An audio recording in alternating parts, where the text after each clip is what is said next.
Lambert in the Yarra Valley makes fine syrahs and chardonnays. But he wants to grow just one grape, make one wine and do it all himself. Yarra Glen, Australia, in an unassuming shed near this small town in the centre of the Yarra Valley, just northeast of Melbourne, Luke Lambert makes gorgeous, minerally chardonnays and perfumed, savoury syrahs under the Luke Lambert label. The wines are fresh and energetic, far from the jammy, alcoholic fruit bombs and the cheap, critter label commodities that have dominated perceptions of Australian wine in the United States over the last 20 years. They are the sorts of wines I love to drink, pure and unpretentious but with character and depth. Yet, despite the excellence of these wines and the dedicated fans in several continents who prize them, if Mr. Lambert has his way, 15 years from now they will be no more than fond memories. He will instead concentrate on a single unlikely wine, Nebbiolo. In pursuit of his dream, Mr. Lambert, who will turn 40 this year, has bought 36 acres of land just north of the Yarra Valley, near the town of Yea. There, on part of a steep, bowl-shaped hillside facing northeast, he will begin this October to plant nothing but Nebbiolo. Ultimately he will have about 6 acres, just about the size that Mr. Lambert, a fierce individualist, and his life and business partner, Rosalind Hall, can farm themselves. He will make just the one wine. I always loved the Japanese ethos of doing one thing and doing it to the best of your ability, he said. In the end I just want a small 6-acre vineyard that I can manage every vine and every liter of wine myself. Nebbiolo is the great red grape of northern Italy. When grown in the foggy hillside vineyards of the Longhe in the Piedmont region, it becomes Barolo and Barbaresco, wines with a power to transport that is matched by only a few others in the world. In more northerly alpine vineyards, as in Valtellina, Carema, Gem and a few other places, it is likewise made into wine with the potential for intensity, grace and nuance. Outside northern Italy, good Nebbiolo has been something of a holy grail. It's challenging to grow, to say the least, quirky and finicky. While I've had an occasional compelling bottle from California producers like Jim Clendenin or Palmina, and I've seen it growing in unlikely places like the Sonoma coast of California and the Baja Peninsula in Mexico, for the most part the Nebbiolos I've had from outside its spiritual home have been pleasantly fruity at best.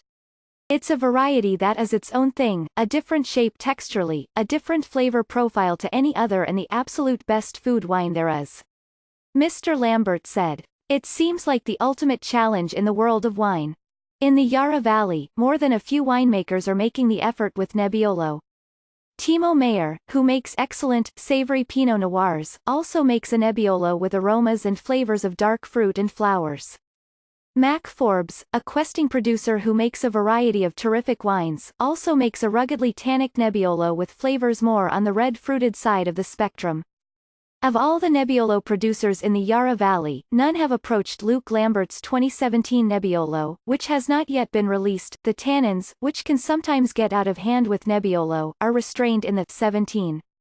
Its aromas and flavors are nuanced and complex, with dark fruit, menthol, flowers, tar and earthy minerals. Its texture is fine, even elegant. It's the truest, most honest expression of Nebbiolo that I've had from outside northern Italy. I tasted other vintages of the Lambert Nebbiolo. The 2016 is earthy but not nearly as aromatic, while the 15 is a fine effort, gently herbal and mineral. But it all came together in 2017. We're at the pointy end of something really good, he said. Arriving at the 2017 Nebbiolo was not easy. Mr. Lambert, who grew up in Brisbane, on the east coast of Australia, came to the Yarra Valley in 2004, drawn by the freshness and liveliness he found in the wines from historic producers like Mount Mary and Yarra Uring. As with so many Australian winemakers, Mr. Lambert's ideals were forged through travel through classic European wine regions, like the Piedmont of Italy, where he fell in love with Barolo and Barbaresco. For me, Nebbiolo makes the best wines in the world, he said.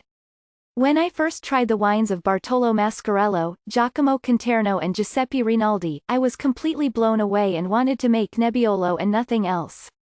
In the Yarra, Mr. Lambert worked a series of jobs at established wineries while starting to make his own wine in a garage in Yarra Glen.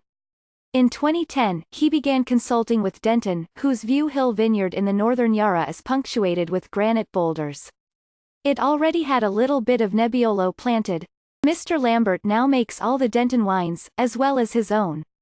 Over the years, Nebbiolo has been added to the vineyard, from which he gets the grapes for the Lambert Nebbiolos. The vineyard now has 6 acres of Nebbiolo, comprising 7 different clonal selections, each a mutation of Nebbiolo with subtly different characteristics.